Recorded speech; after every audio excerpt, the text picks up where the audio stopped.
2024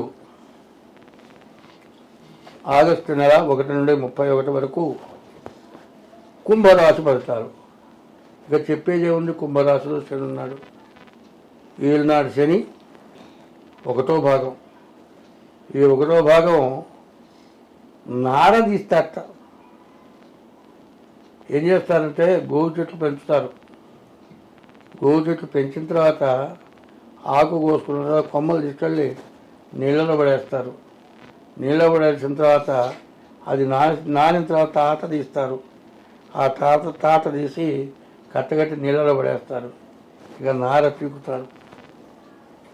శని జన్మశని అట్లా ఉంటాడు. మనిషిని అంత వేధిస్తాడు.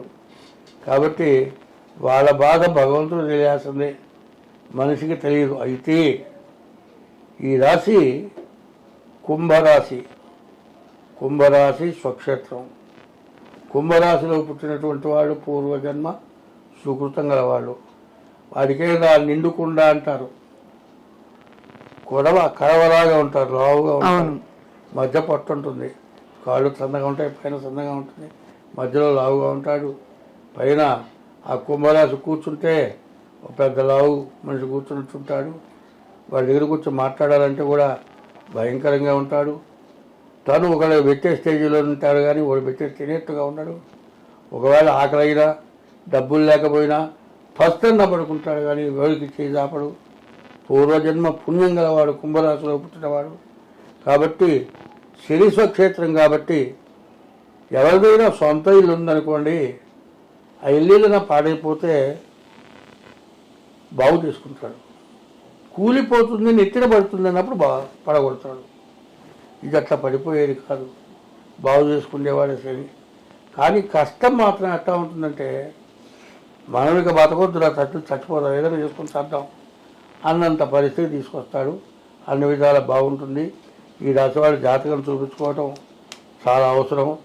ఈ రాశి వాళ్ళకి బుధుడు ఒక్కడు తప్పితే ఏ గ్రహం కూడా బాగాలేదు. వీళ్ళని పరమాత్మ భగవానుడు రక్షించాల్సిందే. ముందు మీ ఇష్టదైవాన్ని పూజించండి. తల్లిదండ్రులు బతుకుంటే వాళ్ళకి అన్నం పెట్టండి, తల్లిదండ్రులు దండం పెట్టండి. వాళ్ళు పోతే వాళ్ళ పటానికి దండం పెట్టండి. మీ ఇష్టదైవాన్ని పూజించండి. ప్రతిరోజు దైవ దర్శనం చేసుకోండి. ఇంకా మీకు ఏమీ చేత కాకపోతే మారేడు దళాలు తీసుకెళ్ళి ఈశ్వరుడి దగ్గర పెట్టి దండం పెట్టండి.